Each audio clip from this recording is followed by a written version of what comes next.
Ahead on WUFT's First at 5, the Gators baseball team working for a chance to bring home a national championship.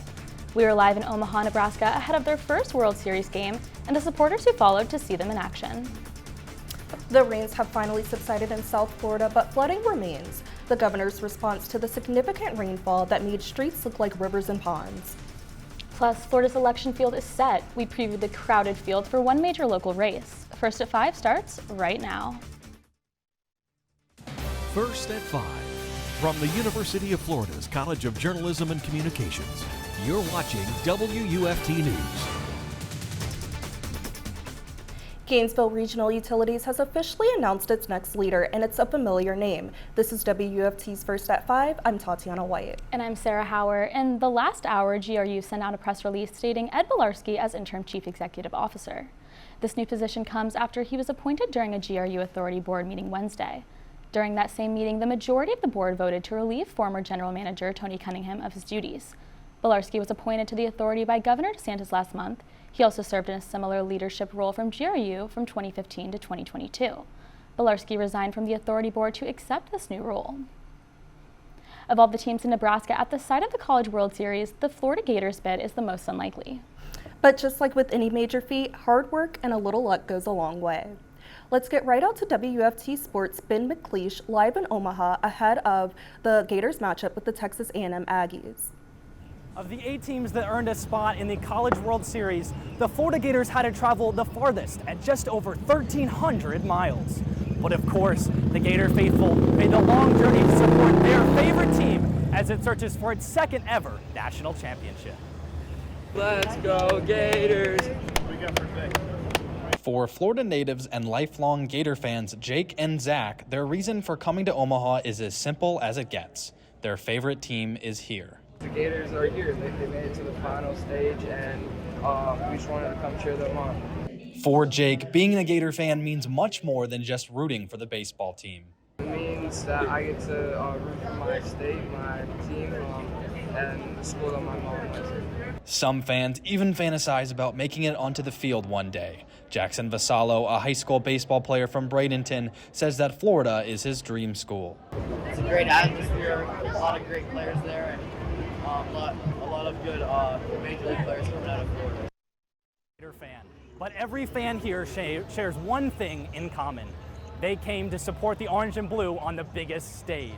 Live from Charles Schwab Field in Omaha, Nebraska, Ben McLeish, WUFT Sports. Law enforcement in Marion County have increased the reward to help find the suspect who attacked an elderly woman in her home. We told you earlier this week the suspect broke into the 91-year-old's home, beat and sexually assaulted her. Now the Florida Sheriff's Association has joined the investigation and is offering a $5,000 reward for information that will lead to an arrest. If you have any information about the case, you are asked to call the Marion County Sheriff's Office. Deputies in Marion County have released interrogation video of an Ocala woman who was accused of shooting and killing her neighbor last summer. Susan Lawrence is charged with manslaughter after she allegedly shot her neighbor through a closed door during an argument over children playing outside. The shooting made national news and sparked calls that this was a racially charged incident due to the suspect being a white woman and the victim, Ajika Owens, being a black woman. I just remember being terrified that she was banging and screaming, and I just remember hearing her say, "I'm going to kill you." I was in fear for my life. I mean, honest to God, I just feared that she was going to come through that door. I'm sorry, that's how I felt. I can't change the way I felt. I mean, it was sheer terror on my part. I mean, honest to God, I was shaking. Police told Lawrence that witnesses said nothing about Owens stating that she wanted to kill her. They also pointed out that earlier that day, Lawrence had searched for the information on Florida's Stand Your Ground self-defense laws. Lawrence says she only did that search after the topic popped up on her social media. The rains are finally moving out of South Florida after days of severe storms. The storms flooded roads and homes in response, Governor Ron DeSantis has declared a state of emergency for Broward, Collier, Lee, and Miami-Dade counties. Here's the latest from South Florida. Invest 90L is moving offshore today, but the National Weather Service says a flood watch remains in effect for the region and the Florida Keys through this evening. Officials say some areas have seen anywhere from 18 to 25 inches of rain since Monday, and the Florida Division of Emergency Management has deployed teams to South Florida to coordinate state resources and identify community needs. North Central Florida remained relatively dry compared to South Florida, but we did see our share of record rainfall. Let's get right over to UF forecaster Desiree with what we can expect for your weekend. Last 3 days, there have been over 12 inches of rain in South Florida. Looking now, and there is still a flood watch down here in Miami and Fort Lauderdale and Florida City areas. Coming back here to Gainesville, we're not experiencing much, but there are a couple of sprinkled showers here in the Marion County area around Ocala. And now we're going to take a look at our heat index. With humidity is at 100 degrees, it feels like outside here in Gainesville and Ocala. And then coming up, fewer storms this weekend, hotter temperatures, and activity in the tropics. One person is in the hospital after a car accident early this morning. Ocala Fire Rescue responded to a vehicle collision on I-75 northbound. The call came in at around 1:10 that a vehicle had veered off the road and collided with a truck parked on the shoulder. Officers discovered a two-vehicle rear-end collision involving a minivan wedged under the back of a truck. The driver of the minivan has been transported to the hospital. The qualifying period for this year's legislative elections ended at noon today, with some unopposed candidates automatically elected to the state legislature. All 120 House seats and 21 Senate seats are up for election this fall. Florida Democrats say they have placed candidates in all districts up for election. Democratic candidates like Danica Fournier say despite the uphill climb to take control, their effort might be more about forcing GOP candidates to publicly express their views to voters and to raise awareness of Democratic issues. She is running in House District 83 that covers parts of South Florida. I decided to run because we had a lot of unopposed seats. I really think that there needs to be some big changes in Florida, and so I'm hoping to win this election and help make those changes for my kids and my community.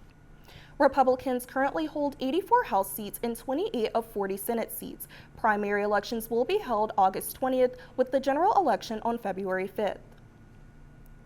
Alachua County Sheriff Emery Gainey will have some competition on the ballot in November. Several local candidates met today's deadline to qualify for the 2024 election cycle. A primary between Peter King, Chad Scott, and Latrell Simmons will determine Gainey's Democratic challenger. But Pamela Marshall-Coons will appear on the November ballot with no party affiliation. An incumbent Supervisor of Elections, Kim Barton, will have a Republican challenger this year. Judith Jensen's name will appear on the general election ballot. Coming up on WUFT News First at 5, a ban on bump stocks was struck down today at the Supreme Court after being in place since the Trump administration. And the building that was site of a mass shooting at a South Florida high school is getting demolished. Stay with us. You're watching WUFT-TV News. Today, the Supreme Court struck down a Trump-era ban on bump stocks, a gun accessory that allows semi-automatic weapons to fire rapidly like machine guns, which is a win for gun rights advocates. The devices were banned by the Trump administration after the deadliest mass shooting in U.S. history in Las Vegas in 2017. Bump stocks convert a semi-automatic rifle into a weapon that can fire at a rate of hundreds of rounds a minute. The ban was challenged by a Texas gun store owner who purchased two of the devices in 2018. He turned them over to the government after the ban was implemented and then promptly sued to get them back. The federal rule made possession of a bump stock a crime punishable by up to 10 years in prison. The decision was the latest from the High Court to side with gun rights groups. The site of a deadly school shooting 6 years ago is finally being demolished. After several delays, crews began tearing down the 1200 building on the Marjorie Stoneman Douglas campus this morning. A gunman killed 14 students and 3 faculty members inside this building on Valentine's Day 2018. Demolition of Building 1200, where most of the victims were killed, is expected to take several weeks. Some family members of the victims watched from nearby tents on school property Friday. One parent of a teen who was killed said this is one more step in the healing process. So we all know that this is one more step in our healing process. And it's important that, 6 years later, that this building comes down. A new building later replaced the temporary classroom students used in the wake of the mass shooting. The original building was preserved pending the trials of the shooter and the school resource officer who stayed outside during the massacre. A judge acquitted that former officer, Scott Peterson, on all counts. The gunman was sentenced to life without the possibility of parole. And a local golf course is celebrating Pride Month. Tomorrow, the Ironwood Golf Course will light up its driving range with an array of colors. The free event will include music by DJ Creatrix, drink specials, and a free driving range and putting course. Pride Month is celebrated throughout June as a time to honor the LGBTQ community. The event is from 7 to 10 p.m. at Northeast South 39th Avenue. Today is the last day of Florida's disaster preparedness tax holiday. However, a second tax holiday starts Saturday, August 24th through Friday, September 6th. During this 2-week period, items including batteries, flashlights, generators, and pet food are tax-free. Floridians are expected to save millions on vital disaster preparedness supplies, according to the Florida Division of Emergency Management. You can find a list of eligible tax-free items and a full disaster supply kit checklist on their website. Here's a list of those supplies that you should have in your hurricane kits. There are 2 areas that the National Hurricane Center is watching for potential tropical development. I will have the latest next. You're watching WUFT-TV News. Currently, we're taking a look at our 6th Street Tower camera here on campus. We're about 90 degrees here on campus. It feels like 97 with some winds coming in about 8 miles per hour. Currently, we aren't experiencing too many showers here in Alachua County. You can see a couple of them sprinkled out here north of Alachua County, a little bit more in Marion County area and in the Ocala area as well. Looking at those heat index right now in Gainesville, we're at 91 and 92 in Ocala. If you also look off the coast in St. Augustine and Daytona, we're a little bit lower in the higher 80s. We're going to go ahead and take a look at this low pressure that has passed through Florida. The National Hurricane Center is taking a look at this. It could develop into a tropical depression.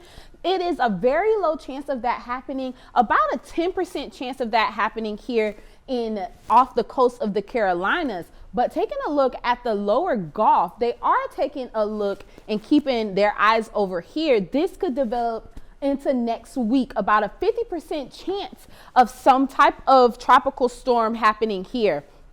As you can see, those all the way down here in Mexico, and it's going to develop in the Gulf. It could potentially develop in the Gulf. Now looking at our hour by hour, it's currently warm outside with a 20% chance of rain. It's going to get a little cooler as we go into the evening. And currently it is not raining here in Gainesville, but looking in the future, we may get a little bit of showers here, as you can see over I-75 north and also down here in the villages. We're going to keep our eye on that as well.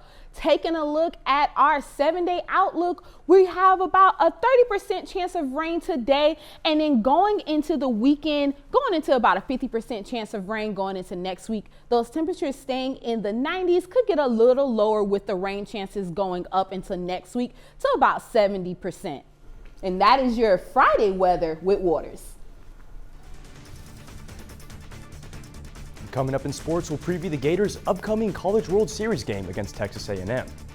And here's a live look at Omaha, since the College World Series is now underway. We'll be back after the break. You're watching WUFT-TV News. Welcome to sports. I'm Tyler Carmona. The Gators baseball team has arrived in Omaha for this year's College World Series. WFT's Jack Meyer traveled to catch the action this weekend. He had the chance to speak to some members of the team ahead of today's game. He joins us now live from Nebraska. This season has been nothing short of chaotic for the Florida Gators baseball team. After finishing just 1 win above 500 in the regular season, Florida went from being one of the last teams in this year's NCAA tournament to securing a berth in this year's World College Series.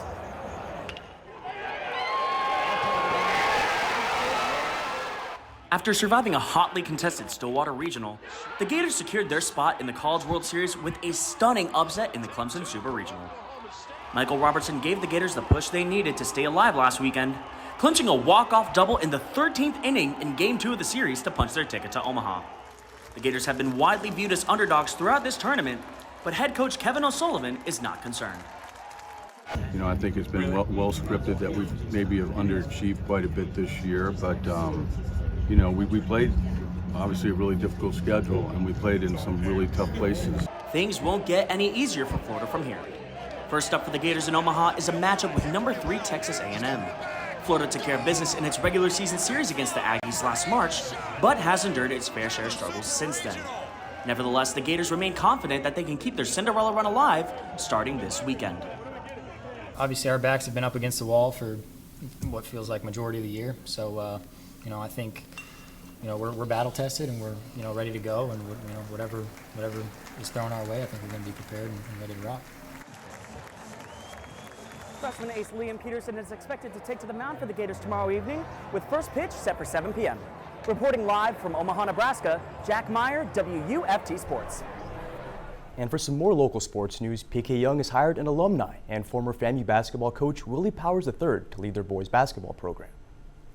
Powers has over 10 years of basketball coaching experience, including his previous position on the FAMU basketball team. Powers was a 3-time Gainesville Sun Player of the Year at PK Yonge, leading the Blue Wave all the way to the state championship game back in 2007. And going back to college baseball, the first game of the College World Series has already wrapped up. North Carolina beat Virginia 3-2. And with the Gators playing tomorrow, we can only hope that we get some good weather. I think so. We might get some showers in the evening after midnight, and they should go away by tomorrow. But looking back here in Gainesville, we might have some showers this weekend, low chances, but they will go up as we go into next week with those temperatures staying in the 90s. Thanks for joining us. We're back here Monday for another edition of First at 5. But your North Central Florida news is always on at WUFT.org and all of our social media platforms. Have a great night.